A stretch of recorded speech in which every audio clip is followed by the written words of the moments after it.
Hello everyone, welcome to A Perfect Game. Technical play is needed for success, and if you play your cards right, you too can play a perfect game. Now if you want to improve at the game, get your first invite or top a premier event, hitting that subscribe button is the first step. I'm here with my good friend Anthony Xu, talking everything Kashtira 101. He's going to help us get ready for an interesting new meta contender.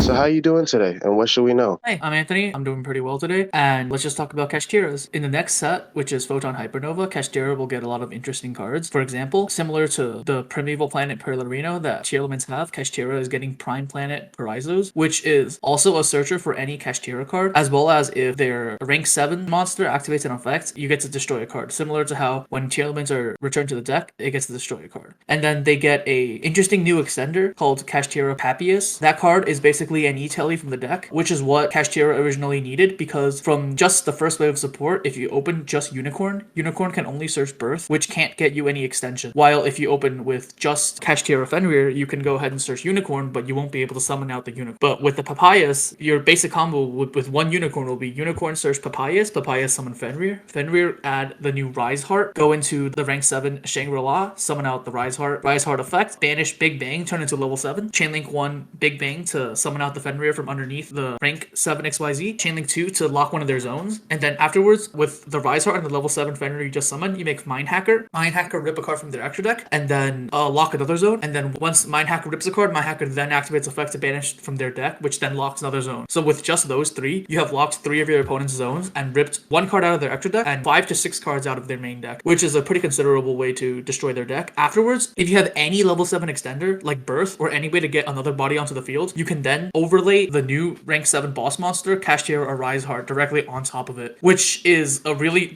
disgusting card, which is a Macrocosmos, and also has a Dryden effect on it. If you don't have another extender, then over here you just overlay a Rise Heart onto the Shangri-La. But if you do that, you lose the effect of Shangri-La to summon, during the standby phase, to summon a Fenrir or a Unicorn out of the deck. But that's not a big deal. That's just the basic combo, but we have to know how to play around stuff. For example, we need to know that a Rise Heart, when any card is banished, he gets to attach it, and it's not once per turn. And that effect is also mandatory. So if your opponent has something like Triple Tactics Talent, they can activate an effect during the main phase, force your Arise Heart to take it, and then afterwards they talents take your Arise Heart, attack into something, and then overlay Zeus. If you can't stop that, your entire board is gone. So one important thing to do is to always make sure that your Arise Heart has 3 materials, which means it's ready to detach to pop itself at any time. If your opponent has any form of Triple Tactics card, be it Triple Tactics Tasking or Triple Tactics Talent, they can go Talents, Tasking, search Talent, or just Talent, take the Arise Heart, and then make Zeus. And that's one of the biggest ways that your deck loses, because your deck cannot recover from a Zeus wipe. Secondly is, if you don't opt to play the version with Adventure, this deck cannot play around Nibiru very well, because your main combo extends very far into the Nib, and rank 7s don't actually have a way to put up a negate. My suggestion is game 1, you don't have to play around Nib, but game 2 and game 3, you can go ahead and instead of making the Shangri-La, when you go Unicorn search Papayas go into Fenrir, and then Fenrir get Rise Heart, you can summon out the Rise Heart, make it level 7, and then with those 3, you just overlay hard, make the Rise Heart. That way it's gonna be just 4 summons, and you can have a Macrocosmos with a pop on it. Especially if your opponent's already under Dimension Shifter, a Tearlament player under Dimension Shifter can only do 2. 1 is set up a Baguska, or 2, attempt to Zeus you. But if you have the Arise Heart, it makes it very hard for them to do either. So you can not extend as much into Nib while being very safe. And then last but not least, Kashtira is a deck that doesn't really have in-engine ways to go second. For example, you have Fenrir and Unicorn that can summon themselves out, and they're pretty big bodies, but we know that Tearlaments and other decks will be running cards like Sword of Concealing Light, Book of Eclipse, and more importantly, Tearlaments has access to Tearlament Meta Noise, which can book one of your monsters. And if that happens, it's going to be very hard for you to extend, because cards like Kashtira Papayas needs to target one of your cards in order to extend. So in that case, you need to get one of your extenders, or you need to get rid of the threat beforehand. So a lot of the times, Kashtira players will opt to main deck cards like Lava Golem or other going second cards to take care of the problem ahead of time, because if you don't take care of the problem ahead of time and they actually get the book out, it's going to be very hard for you to win the game. Albeit it's still possible. For example, one of the games I was playing Tearlaments against my friend's Kashtira. I had a Book of Eclipse in the background. When they summoned their Unicorn, I booked it, but in that case, my opponent had the Rise Heart in hand. He summoned out the Rise Heart and then activated Papayas, which allowed him to continue playing. Which is one of the ways one of the only ways that they can continue playing. If they don't open Adventure plus Birth. Adventure plus Birth is also a way because you can go Fateful Adventure, discard your Unicorn or Fenrir, and then birth it back from the graveyard. Ash seems pretty good too against Meta Noise and Book of Eclipse. And then one more thing is a Link monster specifically called Donna Dagger for Hire. That card is very essential in your extra deck because that's the only one of the only ways to get cards that you don't want on your field off your field. Because Kashtiras all have this restriction where if you control a monster, you cannot special summon the card. And your opponent might give you monsters on purpose that you cannot remove. So you have to go to battle phase and crash. That's going to be very bad because your Kashtiras ideally want the battle phase to activate their own effects. So Donna is a card that you can make very easily that tributes itself to, so gets it off the field to destroy a card. I've seen in mirror matches, the first Unicorn always goes for the Donna just to make sure that if they stick something that's not a Kashtira, you can't actually extend past it. One last thing is versus Tearlaments, what to actually rip. I heavily suggest that if you see Muddragon of the Swamp, rip Muddragon of the Swamp. Over Zeus? Muddragon over the Zeus. Over the Zeus. Because think about it. What can Zeus do? Zeus actually needs a pilot, right? And if you have a Rise Heart, what's the actual pilot? It's going to be very hard for them to get 2 level 4s on the field, overlay a pilot, go into battle phase, and actually go for the Zeus. Most of the time, they're going for the Zeus. They have to mind control or something like that. The problem is, Tearlaments should be running Super Poly. And Super Poly with the Muddragon is one of the ways to quickly clear your board. And without the Muddragon, you don't actually have a Super Poly target in the end. So if they talents to take,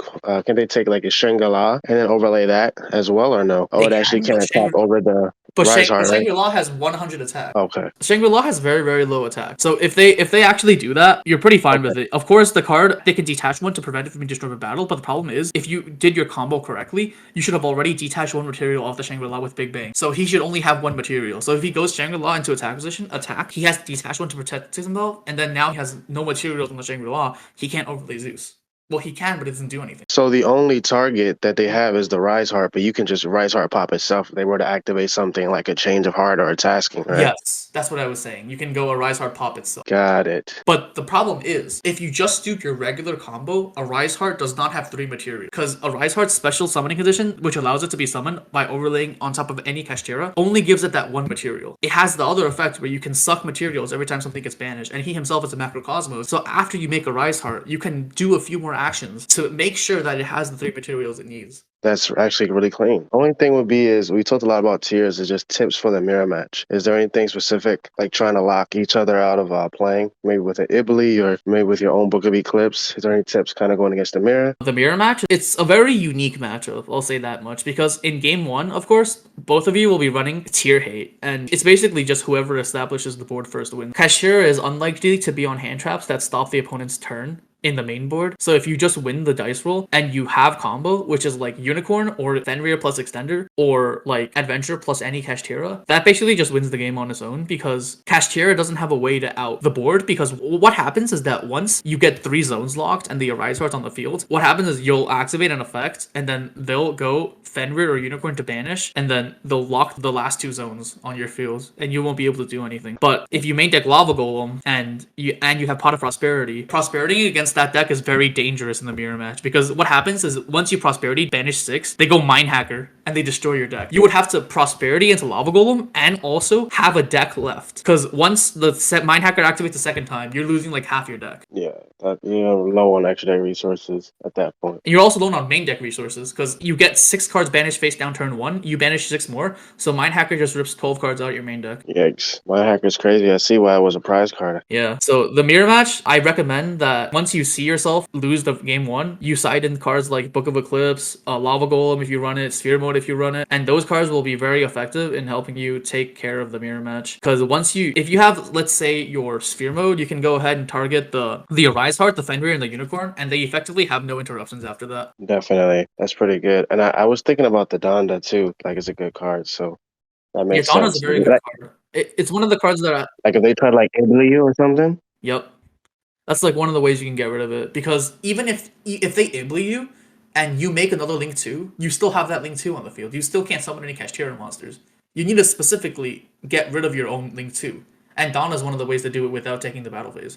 Because if you take a battle phase to crash it, you lose a lot of the power that Kashtira cards offer you. Because half of what makes Fenrir so strong is I can go to battle phase and just attack, right? Yeah. Banish face down. That was great insight. I hope you guys learned something from this. And yeah, I know I did. So And if you guys like any other series, we're definitely going to do more of these. I also have a video on Ishizu Tearlaments 101 going over how to play that. And signing off. Stand your ground, everyone. Peace. Stand your ground.